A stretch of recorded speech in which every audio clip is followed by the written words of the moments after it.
Bueno, muy bien. Hoy lo que nosotros vamos a empezar, digamos, primero vamos a terminar de rever para que quede bien claro cómo trabajar cuando hay una indeterminación con resta de raíces cúbicas, que en principio en la última clase habíamos visto rápidamente cuál era la expresión de la conjugada correspondiente, así que para afianzar ese concepto o para que quede bien claro, voy rápidamente, digamos así, a hacer la corrección del ejercicio 36, que era uno de los 3 ejercicios que yo les dije que involucraba esto. Probablemente algunos ya lo hayan intentado hacer. Vamos rápidamente a chequear que no hayan habido problemas. Y entonces después pasar a lo que nos compete ver en el día de hoy. ¿Está? Ahí va. Bueno, muy bien. Entonces, vayamos al ejercicio 36 para explicar lo que queremos. Bueno, me piden calcular un límite cuando x tiende a más infinito de la raíz cúbica de 27x3 menos 3x2 más 1 menos la raíz cúbica de 27x3 menos 2. Bueno, como cualquier límite, ustedes recuerden que lo primero que van a hacer es empezar por reemplazar x por el valor de la tendencia. Así que en este caso tenemos una tendencia infinita y ya acá dentro de esta primer cantidad subradical, una expresión polinómica. Como siempre, cuando hay una expresión polinómica y la tendencia es infinita, recordar que el término de mayor grado va a ser el que gobierne el comportamiento de la expresión. Así que simplemente ustedes cambian por más infinito en este primer término, que es 27x3, más infinito al cubo da más infinito, por 27 sería más infinito, y entonces toda esta cantidad subradical se comportaría tendiendo al más infinito. Raíz cúbica de más infinito da más infinito, y así que este primer término más infinito. Si hago un tratamiento similar en el segundo término, acá tenemos en esta cantidad subradical una expresión polinómica de tendencia infinita, así que el término de mayor grado va a ser quien gobierne el comportamiento de esa expresión. Vamos a cambiar acá la x por el más infinito, te va a quedar más infinito al cubo, da más infinito, por 27 es más infinito. Todo este primer término tendiendo al más infinito, ergo toda esta cantidad subradical, la raíz cúbica de más infinito será más infinito y con el menos delante pasará a menos. Entonces esto te quedó en principio más infinito, menos infinito, un tipo de indeterminación. Pero ¿cómo voy entonces a levantar esa indeterminación en este tipo de expresión? Bueno, no hay duda que yo veo una resta de raíces cúbicas. Por lo tanto, voy a pensar en levantar esa indeterminación aplicando lo que llamábamos conjugada. Pero aquí tenemos entonces, fíjense, cómo cambia la expresión de la conjugada cuando ustedes tienen una resta de raíces cúbicas. ¿Está? El proceso es como que la expresión por la que hay que multiplicar esta diferencia es toda esta para generar el símil a lo que era el producto notable y terminar teniendo el cubo del primer término menos el cubo del segundo, que va a permitir que cancelen las raíces cúbicas con las potencias y terminarse quedando entonces con la diferencia de las cantidades subradicales. ¿Está? Bien, hasta ahí entonces, ¿cuál sería la expresión de la conjugada? Entonces vamos a volver, ¿tá?, a nuestro límite, que como bien decíamos nos daba indeterminado, y lo que vamos a hacer es basarnos en el hecho de que si ustedes multiplican y dividen una expresión por lo mismo, no la van a alterar. Entonces yo lo que voy a hacer es esta diferencia que tenía acá, multiplicarla y dividirla por esa conjugada. Fíjense en que es el primero al cuadrado más la raíz cúbica del primero por el segundo más el segundo al cuadrado, como está acá. Disculpe, ¿Sí? profe, Sí, pero lo verde apenas se puede leer. está. Igual ahora yo se los mando impreso, ¿está? Van a ver que es ese formato voluminoso. No lo puedo agrandar, claro, Nada, porque es un... tranqui, tranqui. ¿Tá? Lo van a recibir ahora el PDF en un instante cuando termine la clase, así que lo van a tener, creo que bien. ¿Es porque quedó chiquito o es porque está en verde? Aparte de estar en verde, un chiquito apenas se puede leer. Está. Acá crece, aumentó un poco, acá se verá un poquito mejor, pero en el PDF se ve perfecto. Quédense tranquilos porque yo estoy leyéndoles el PDF que les preparé y se ve bien. Bueno, arriba te quedaría el producto entonces de esos dos paréntesis, estos dos, que terminaría entonces dándome la cantidad subradical primera menos la cantidad subradical segunda. Entonces, lo que está en este numerador termina siendo lo que estaba adentro de la primera raíz menos lo que está dentro de la segunda. Y abajo el paréntesis verde. Bueno, voy a quitar los paréntesis auxiliares en ese numerador, me he terminado dando esto, y abajo sigo copiando el paréntesis verde. Pero si tú volvés a cambiar X por el valor de la tendencia, arriba hay expresión polinómica que va a gobernar el término de mayor grado, te va a terminar dando menos infinito, arriba, y abajo, ¿tá? Con esas aproximaciones que podemos hacer, porque como bien dijimos hace un rato, por ejemplo, acá en esta primer cantidad subradical, vos acá vas a tener un polinomio. Cuando desarrolles este cuadrado de trinomio, que lo podés hacer tomando este paréntesis y multiplicándolo por otro igual, el término de mayor grado va a ser de sexto grado, o va a ser el que resulta de hacer el 27x3 al cuadrado. Entonces, en esa expresión polinómica, quien va a gobernar el comportamiento de esa cantidad subradical es, como siempre, el término de mayor grado. Y estos dos últimos términos, o mejor dicho, cuando haga todo el desarrollo de los 9 términos reducidos, los siguientes al de sexto grado no van a pesar frente al del sexto grado que te va a quedar. Entonces, en una primera aproximación, yo puedo prescindir de ellos y quedarme solamente, como dice acá, con lo que sería el término de mayor grado, que como bien decíamos hace un momento, será el que resulte de hacer el 27x3 a la 2. 27 a la 2 es 27 por 27, 729. Y x3 a la 2, potencia de potencia, dejo la misma base, multiplico los exponentes. Luego tenés la raíz cúbica de un producto, lo separás en la raíz cúbica de 729, que me da 9, y la raíz cúbica de x6, que te da x2.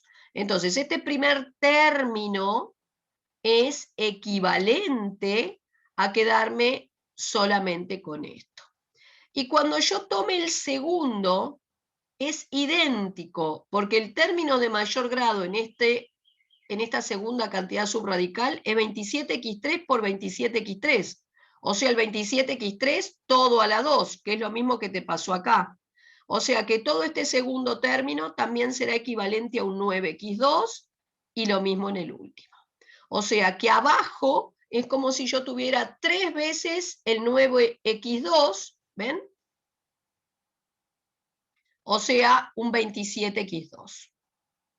Así que cuando yo me quedo con el término de mayor grado arriba, fíjense cuál era, y el término de mayor grado abajo, que como son acá los 3 términos del mismo grado, me tenía que quedar con la suma de ellos, y cancelo los x2, y simplifico, me termina dando este resultado numérico para ese límite.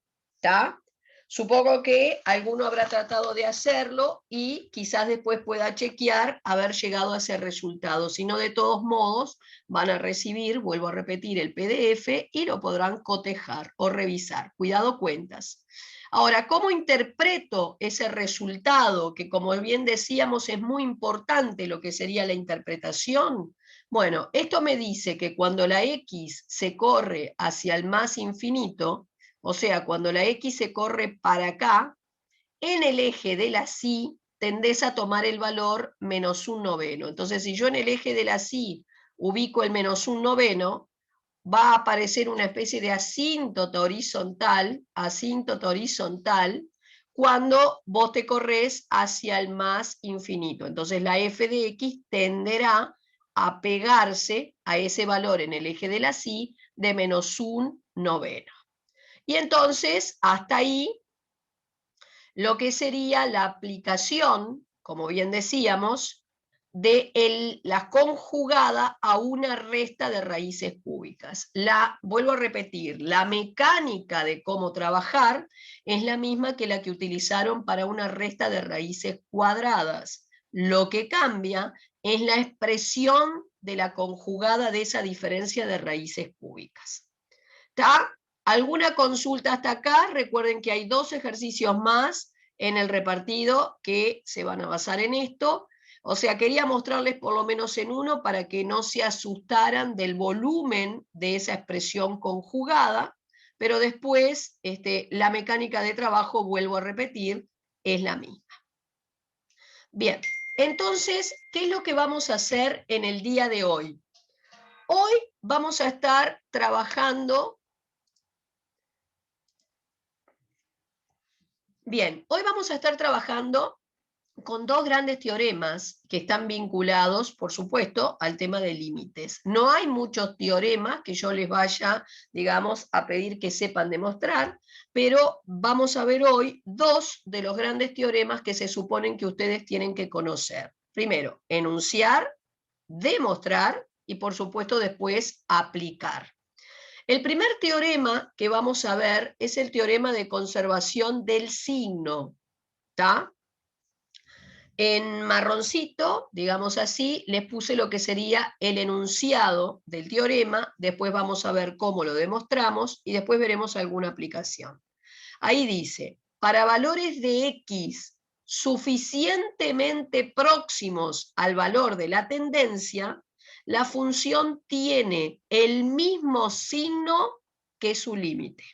¿Está? O sea, vuelvo a repetir, para valores de la variable independiente que estén muy próximos al valor de la tendencia, o sea, para valores de X en definitiva que pertenezcan al entorno reducido de centro A y radio delta, la función va a tener el mismo signo que la que tenga el límite que calculaste. ¿Está? Vamos a ver qué significa eso. Recuerden que si esto es un teorema, como cualquier teorema, vamos a distinguir 3 partes. Lo que yo llamo la hipótesis del teorema, que sería aquello que vos tomás como cierto, son los datos. Después tenemos la tesis, que es lo que quiero demostrar, y por último, la demostración o desarrollo que hacemos para justificar o no lo que enuncia la tesis. Bueno, como hipótesis aquí, como dato, vamos a suponer que tenemos un límite de f de x cuando x tiende a A, que nos da b. Y para hacer la demostración, necesito que esa b en principio sea distinto de 0. ¿Por qué? Porque el teorema habla de que para valores de x muy próximos al valor de la tendencia, o sea, para valores de x que pertenezcan al entorno reducido de centro A y radio delta, el signo de la función, el signo de f de x, va a coincidir con el signo de b. Pero si el b te diera 0, el 0 es el único número que no tiene signo. Por lo tanto, para hacer la demostración del teorema, necesito considerar que el b no sea 0. ¿Está? Sea un número, el que quieras, entero, fraccionario, pero no nulo, porque yo estoy hablando de que el signo de la f va a coincidir con el signo de la b, y el 0 no tiene signo. Muy bien. ¿Qué es lo que quiero entonces demostrar? Que existe un entorno reducido de centro A y radio delta. Recuerden que el asterisco como índice superior en esa E mayúscula significa entorno reducido. ¿Está? Quiere decir que estás hablando de un conjunto de puntos que tienen centro en A, pero el A no pertenece al conjunto. Y la amplitud de ese entorno es el delta. Así que existe un entorno reducido de centro A y radio delta tal que si X pertenece a ese entorno, entonces el signo de mi F coincide con el signo de la B. Una pregunta. Sí, Ese A del entorno reducido pertenece también al, al valor que tiende ese límite, ¿no? claro, no, o sea, ¿O este es distinto? símbolo, que la X tienda a, ¿te acordás qué significaba? Que la X podía tomar valores tan próximos a la como quisieras, pero nunca llegabas a tomar el valor A. Sí, Porque el A no está dentro de ese conjuntito. Por eso es un entorno reducido. ok. La X se puede aproximar a la tanto como quieras, pero nunca puede tomar el valor A porque el A no está dentro de ese conjunto. ¿Entendimos? Bien. ¿Cómo voy a hacer la demostración? Bueno, a los efectos de hacer la demostración, yo voy a tomar, por ejemplo, que la B sea un número positivo. Y después podemos hacer la demostración en el supuesto de que el B sea un número negativo. ¿Está? Entonces voy a empezar así. Vamos a partir, siempre uno cuando quiere hacer una demostración, parte de los datos de que dispone. Bueno, yo voy a partir del hecho de que el límite de f de x cuando x tiende a da b, parto de este límite, con un b que tiene que ser distinto de 0, según la hipótesis, y en particular, a los efectos de hacer mi demostración, voy a suponer que el b fuera positivo. Entonces, vamos a empezar a interpretar, como hacíamos, la definición de Cauchy. Si el resultado del límite es B, y recuerdo que el B se coloca o se lee en el eje de la psi, vos vas a ubicar sobre el eje de la psi ese B que dijiste que ibas a suponer que era positivo, o sea que hay que hacerlo del 0 para arriba. Lo marqué acá. Entonces, si este límite existe, según la hipótesis, recuerden la definición de Cauchy, límite de f de x cuando x tiende a es igual a b, si y solo si, dado un épsilon positivo y arbitrario, existe un delta, función de ese épsilon, tal que para todo x del entorno reducido de centro A y radio delta, mi f de x pertenece al entorno de centro B y radio épsilon. O sea, recordando toda la definición de Cauchy, si este límite existe, por supuesto que va a existir el épsilon. El épsilon siempre va a existir. El error que me voy a permitir tener en el valor determinado como variable dependiente. Si yo me voy al ejemplo aquel de las calderas, ¿se acuerdan que lo que yo tenía en el eje de las I era la presión generada dentro de la caldera? Yo había sacado de la bibliografía o de mi experiencia cuál era el valor de P, de presión, que necesitaba generar en la caldera para desencadenar la reacción. O sea, sería el B. Y el error que me permitía tener en la presión generada, me lo daba también la bibliografía o la experiencia, y era el épsilon. Yo, operador, elijo el error que me voy a permitir tener en la generación de esa presión, de acuerdo a lo que me dice la bibliografía, que igual de todos modos se pueda desencadenar mi reacción. O sea que el épsilon siempre existe. Y como el épsilon es positivo y arbitrario, significa que lo elige el operador, puede tomar el valor a conveniencia del operador. Si yo ubico el B en el eje de la psi, siempre va a ser posible encontrar un valor de épsilon tal que el entorno de centro B y radio épsilon te quede totalmente por arriba del eje de las X.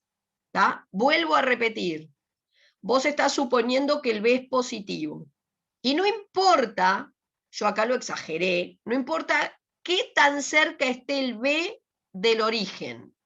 Como el épsilon lo elige el operador, siempre puede el operador elegir el valor de épsilon de tal manera de asegurarse que este entorno que yo te estoy marcando, de amplitud épsilon, quede totalmente por arriba del cero. ¿Está? Así que, como le redacté acá, recuerda que el valor del épsilon lo elige el operador y por consiguiente siempre podrá elegirlo de manera tal que el menor valor del entorno de centro B y radio épsilon, este sería el menor valor, el B menos épsilon, deje fuera al cero.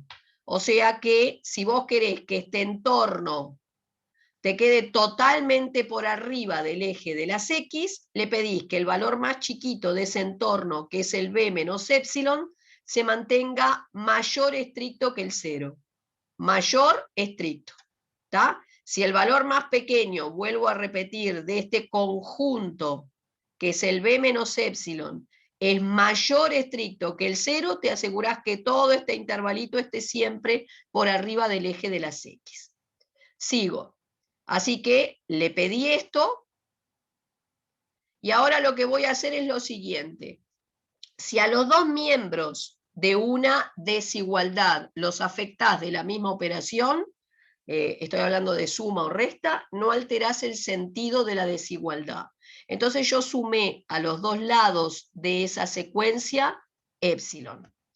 Acá se cancelan los épsilon, me queda solo el B. Acá te quedó el épsilon. Y recordá la definición de Cauchy, que dice que siempre el épsilon es un número positivo. Así que puedo establecer esta secuencia. ¿Estamos de acuerdo?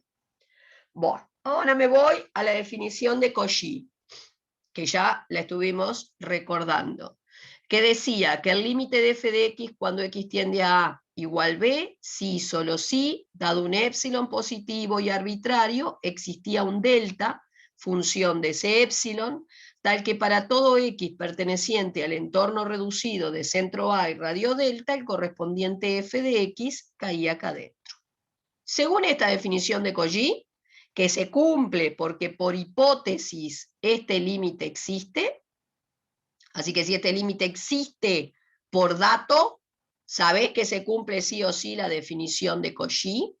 Entonces yo tomo esta última parte que está acá, según la cual para todo x que pertenezca a este entorno reducido, el f de x pertenecía a este entorno, lo cual podía escribirlo con valores absolutos de esta manera, como ya lo hemos hecho en los ejercicios.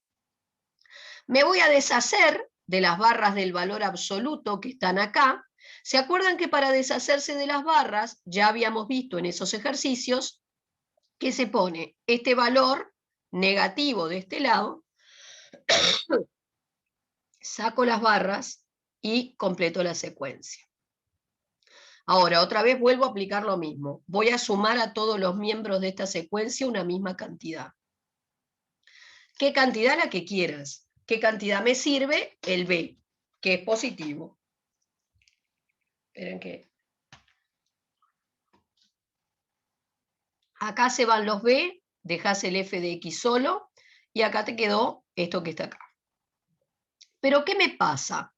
Esto que aparece aquí, el orden de los sumandos no altera la suma, B menos épsilon, más acá arriba, ese B menos épsilon, habías dicho que era positivo. Así que si este B menos épsilon es mayor que 0, según lo que yo razoné arriba, me queda esta otra secuencia que establece en definitiva que el 0 es menor que f de x. O dicho de otra manera, el f de x es positivo. Pero si el f de x es positivo, tiene el mismo signo que tiene el b que supusiste de entrada que era positivo. Entonces, acabo de demostrar que el signo de mi función coincide con el signo del resultado del límite. Quedó demostrado el teorema. Si vos querés partir del supuesto que el b sea negativo, pueden tratar de hacerlo. El esquema o los pasos a seguir son los mismos. Vos vas a tener el b por acá abajo, vas a tener un entorno, te vas a asegurar que el valor más grande de ese intervalito sea menor estricto que el 0 y así repetís la secuencia. Igual.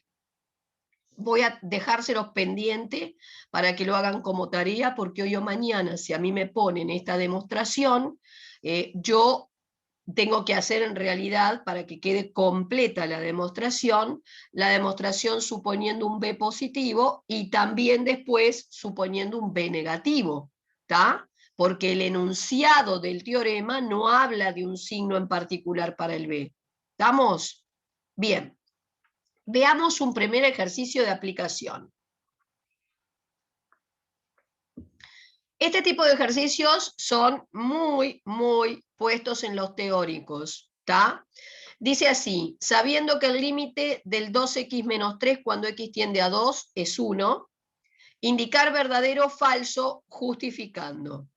Existe un entorno reducido de centro A y radio delta, tal que para todo x que pertenezca a ese entorno, la f de x es positiva.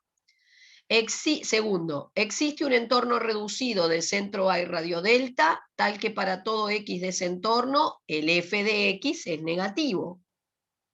Y por último, si x pertenece al entorno reducido de centro 2 y radio 1, el f de x será positivo. La diferencia de este con los anteriores es que me estás fijando el valor del delta.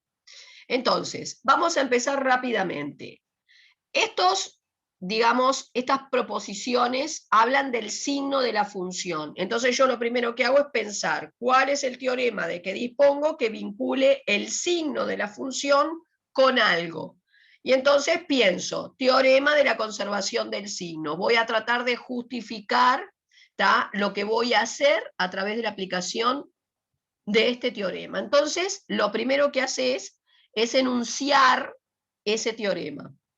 El teorema decía que para valores de x suficientemente próximos al valor de la tendencia, o sea, para valores de x que pertenezcan al entorno reducido de centro A y radio delta, la función tiene el mismo signo que el límite.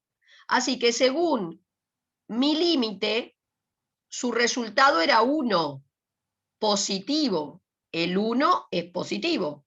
Así que según este teorema, para valores de x pertenecientes al entorno reducido de centro A y radio delta, mi f de x debería ser positiva, tener el mismo signo que el resultado del límite. Ergo, la primera proposición sería verdadera y la segunda, que la contradice, falsa. Pero ¿qué pasa con la tercera? Donde te dicen que la función sea positiva, estaría dentro del primer paquete, pero me está fijando un valor del delta. ¿Tá? Me está diciendo que el delta vale 1. Entonces yo me tengo que cuestionar, ¿será que con un delta 1 sigo cumpliendo lo que enuncia el teorema de conservación del signo?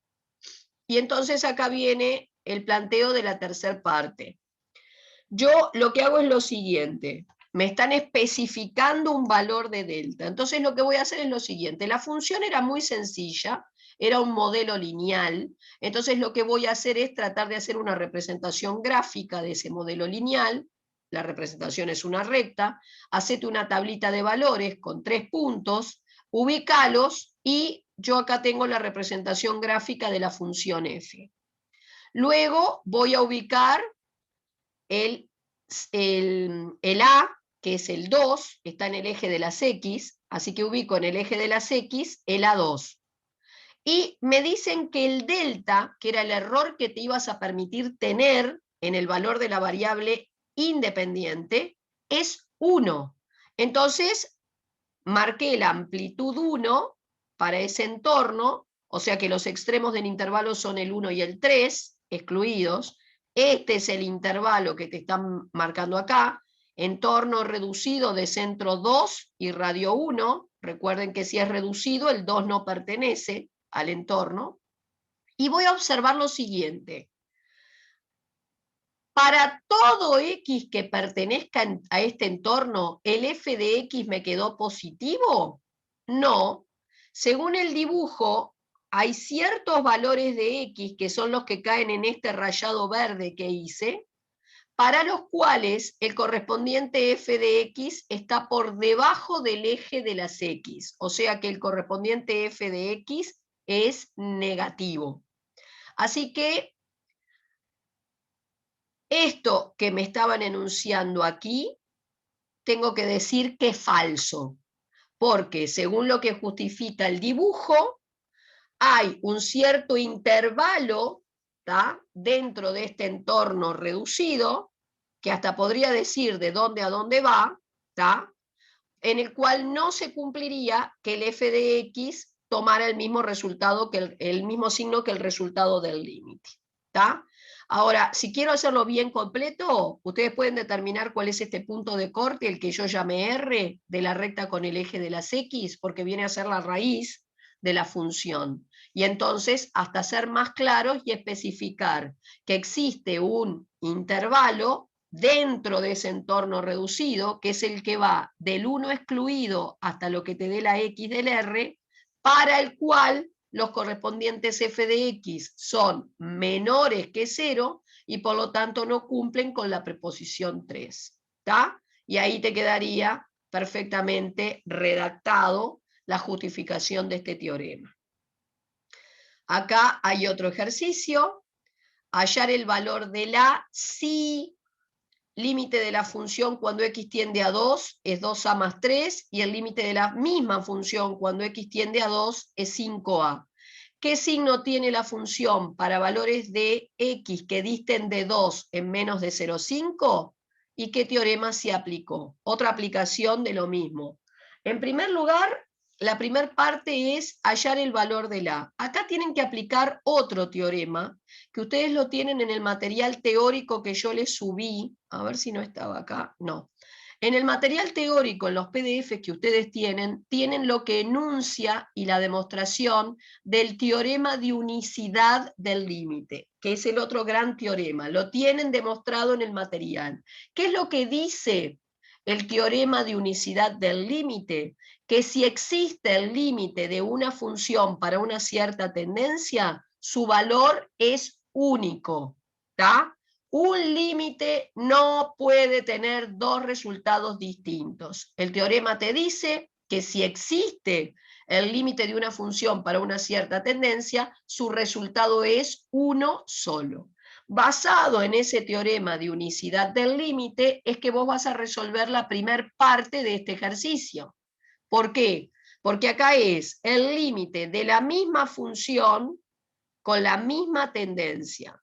Y según el teorema, estos dos resultados deben coincidir, tienen que ser iguales. Así que yo, basado en ese teorema de unicidad del límite, voy a pedir que el 2a más 3 se iguale al 5a, y de ahí voy a sacar cuánto tiene que valer el a mayúscula. O sea que cumpliste con la primera parte aplicando el teorema de unicidad del límite. La segunda parte te habla del signo de la función. Entonces, el teorema que habla del signo de la función es el teorema de conservación del signo. Para resolver esta segunda parte, voy a aplicar el teorema de conservación del signo y por ende debo empezar por enunciarlo. Entonces diría, por teorema de conservación del signo, para valores de x suficientemente próximos al valor de la tendencia, el signo de la función coincide con el signo del resultado del límite. Pero, otra vez acá, me están dando un valor específico para el delta, y entonces, para poder, fíjense que el resultado del límite, primero van a hallar el valor de la A. Si vos igualás el 5A con esto que está acá, te va a quedar que la A tiene que valer 1. ¿Tá? O sea que si la A vale 1, el resultado de estos límites es 5, mayor que 0, positivo. Según el teorema de conservación del signo, para todo x perteneciente al entorno reducido de centro 2 y radio delta, el signo de f de x tendría que ser entonces mayor que 0. Pero como ese delta me lo estás especificando, otra vez me va a pasar como en este problema, voy a tener que pensar de repente en una justificación gráfica, voy a hacer el dibujo de esta función, que es lineal, y voy a marcar ese delta específico que me están dando que vale 0,5. Y voy igualito que acá a ver si en realidad para todo x que caiga en ese entorno de centro 2 y radio 0,5, se cumple que el signo de la f de x sea mayor que 0.